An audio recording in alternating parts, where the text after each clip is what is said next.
Eu tive a oportunidade de começar a minha trajetória aqui na Paulista Leste. Eu já estou aqui há 5 anos. Eu agradeço a Deus pela oportunidade que eu tenho.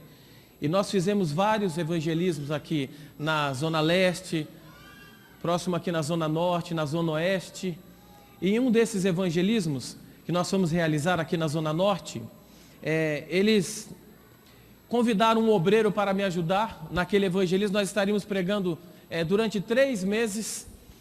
Só que após um dia de trabalho, eles estavam fazendo as pesquisas bíblicas, o levantamento de interessados naquela região. O objetivo era plantar uma nova igreja para a honra e glória de Deus. O pastor Hugo também teve essa oportunidade de fazer esse trabalho. Só que, pastor Hugo, no final do dia, o obreiro, ele chega diante de mim desse jeito, ó. Eu falei, coitado, né? A vida é dura, né? E eu falei, o que aconteceu, meu amigo? Ele falou assim, pastor, essa terra aqui é terra de ninguém. Eu falei, mas como assim? O que está acontecendo? Ninguém quer estudar a Bíblia aqui? Esse povo aqui não gosta da Bíblia e eu estou começando a achar que esse povo não gosta de Deus e muito menos de mim.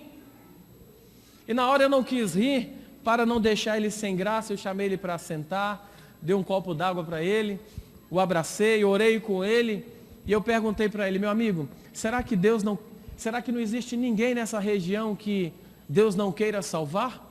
Eu sei, eu acho que vocês vão concordar comigo. Existem algumas regiões que são mais difíceis. Concordam comigo? Quem concorda? Alguns lugares, porque se torna mais difícil você se aproximar das pessoas. Não que elas não querem um compromisso com Deus, não que elas não querem conhecer a Deus. E conversando com ele, eu descobri uma realidade diferente naquele local.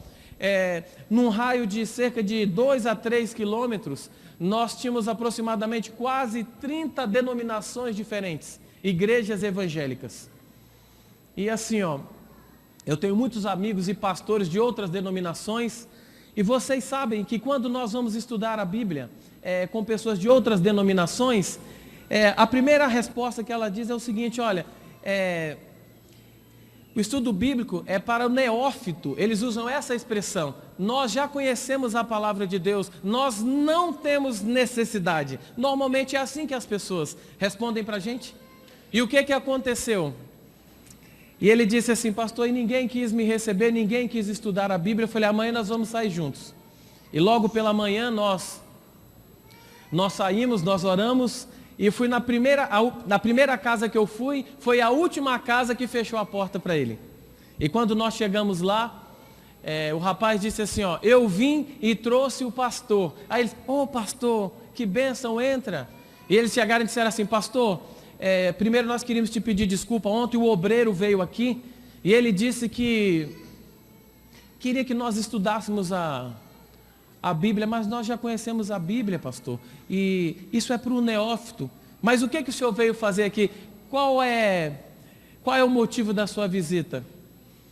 E eu não podia perder aquela oportunidade, viu, irmãos? Já vou dar uma dica para vocês. Eu disse assim, na verdade eu vim aqui que eu queria marcar 2 dias na semana para nós estudarmos a palavra de Deus, fizemos um culto para Deus abençoar a sua família. Ah, pastor, por que você não disse logo? Se ele tivesse falado isso antes, era diferente. Nós vamos fazer um culto para a família. E só naquela casa ali, no primeiro estudo, nós tínhamos quase 12 pessoas. Amém? Naquele dia, para a honra e glória de Deus, nós abrimos mais de 30 estudos bíblicos. Daqueles 30 estudos bíblicos, nós conseguimos estudar a Bíblia com 135 pessoas. E para a honra e glória de Deus, unicamente, no final do ano, 117 foram batizados. Mas o que aconteceu justamente com essa família? Quando terminamos o estudo, e eu fiz questão de acompanhar aquela família, todos os estudos foram dados, e normalmente, eu nunca deixo o estudo que fala sobre o sábado por último. Eu havia deixado. E quando nós fomos estudar, eu me lembro que quando acabamos o estudo, nós fizemos um apelo para que eles aceitassem o sábado. E quando nós estudamos a Bíblia com alguém, eles falam assim, mas o meu problema é o sábado. E eu sempre digo o seguinte, o sábado não é o nosso problema, ele é a solução dos nossos problemas. Vocês concordam comigo? Com certeza. E o marido se levantou e eu me lembro que ele bateu no peito assim, Ele falou: pastor, eu vejo que o senhor conhece a Bíblia, mas eu também estudo a Bíblia e eu queria dizer uma coisa para o senhor. A Bíblia diz que eu devo respeitar as autoridades que foram instituídas nesse mundo, porque todas elas foram colocadas por Deus. E agora, o que você responde? Ele disse assim ainda, ó, e meu patrão, ele é uma autoridade, e se ele diz que eu devo trabalhar no sábado, então eu vou trabalhar. Eu falei: só que o senhor se esqueceu de um texto. Atos capítulo 5, lá diz o seguinte, que antes importa obedecer a quem? A Deus, do que a quem? Aos homens. E eu disse para ele: meu querido, a autoridade de Deus está acima de todas as autoridades. E nisso aí gerou uma conversa de quase 20 minutos. Falou: eu entendo tudo, eu aceito tudo. Só que eu não consigo, eu não estou disposto.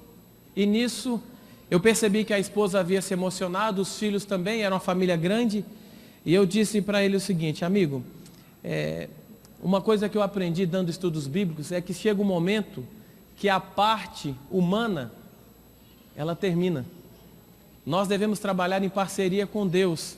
É o esforço humano com auxílio de quem? Com auxílio divino. E a minha parte, eu acredito que o meu amigo também fez o melhor que ele pôde, foi feita, só que agora eu não tenho mais nada para fazer. A única coisa que eu posso fazer nesse momento é apelar para o Espírito Santo, para que ele faça um milagre na sua vida e na vida da sua família. E ele disse assim: eu agradeço, pastor, e eu ainda pedi: eu posso fazer uma oração com vocês? Ele pode. Antes de nós, e eu falei: eu quero fazer essa oração de joelhos. Antes de nós nos ajoelharmos, eu posso fazer uma pergunta? Ele pode, pastor. Eu disse: existe alguém sincero aqui nessa casa? E ele arregalou os olhos assim, porque se tiver alguém sincero nessa casa, Deus vai falar com ela nesse momento. Amém? E nós nos ajoelhamos, oramos, e acabando a oração, eu nem me despedi direito e fui embora. A parte humana, né, pastor? Aparentemente eu tinha me sentido fracassado. Sabe aquela família que você estuda a Bíblia? Eu não sei se você já passou por isso, que você estuda e você fala assim: ó, essa família vai se batizar. E quando chega no final, eles fazem o quê? É porque esse trabalho não é nosso, igreja. Esse é o trabalho do Espírito Santo. O Espírito Santo é que convence as pessoas, é o Espírito Santo que transforma a vida das pessoas. E eu orei e fui embora. Eu ainda estava no colégio. E quando foi na terça-feira, uma irmã me ligou, lá da igrejinha. Ela disse: pastor, eu preciso conversar com o senhor não vai acreditar. Eu falei: eu vou sim. Ela disse: mas deixa eu te contar. Eu falei: irmã, é o seguinte, eu já sei o que é, eu confio no meu Deus. Mas é sobre aquela família. Eu falei: faz um favor para mim. Ela o quê? Enche o tanque de batismo. Ela: mas como assim, pastor? O senhor está ficando louco? Eu falei: estou ficando louco por Jesus. E pedi para ela encher o tanque. E quando foi na sexta-feira, eu vim aqui para São Paulo.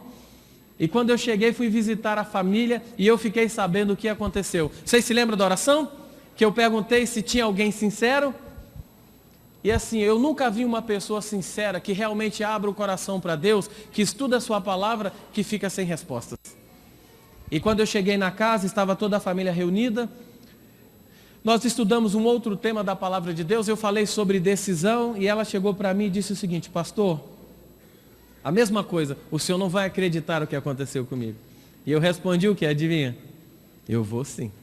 E ela começou a contar.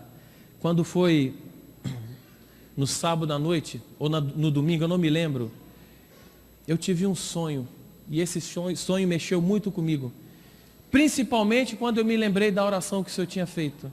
Eu sonhei que eu estava no lugar e a princípio eu não havia reconhecido aquele local. Eu estava sentado, existiam umas cadeiras brancas e quando eu olhei para frente lá, o senhor estava pregando.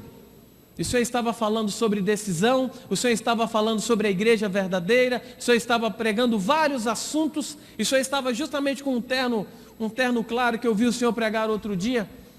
E eu estava olhando para o senhor pregar. Às vezes eu entendia algumas coisas, às vezes eu não entendia.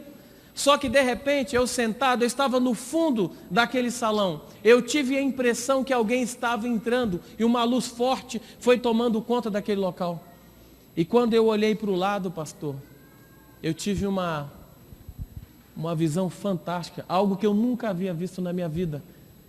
Quando eu olhei, adivinha quem estava em pé do meu lado, pastor? Adivinha quem ela viu, queridos? Naquele sonho, ela viu a Cristo.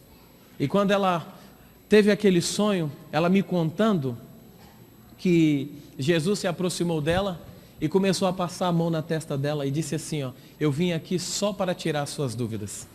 Amém? Eu não, nossa, que amém fraco, irmãos. Eu quero um amém poderoso, amém? Amém. Ele disse, eu vim tirar todas as tuas dúvidas. E ele passava a mão na cabeça dela e ela dizendo que ele apontava o dedo para mim e dizia assim, ó, confia naquilo que ele está falando, porque ele está te falando a verdade. Ouvi um aleluia ali, amém. E nisto, quando ela terminou de contar, emocionada, eu disse, irmãos, sabendo de que Deus, através do Espírito Santo, completa aquilo que o homem não consegue, eu sabendo que Deus ia agir de forma poderosa, eu fiz uma coisa, ela o quê? Eu marquei o batismo de vocês para amanhã às 17 horas. E infelizmente o marido disse, pastor, eu ainda não estou pronto e eu tenho que respeitar. Mas a esposa se levantou com os filhos e disse, mas nós estamos prontos, pastor. E ela contou esse testemunho dentro do tanque batismal, amém? O Senhor te abençoe e te guarde. O Senhor faça resplandecer o seu rosto sobre ti e tenha misericórdia de ti. O Senhor sobre ti levante o rosto e te dê a paz.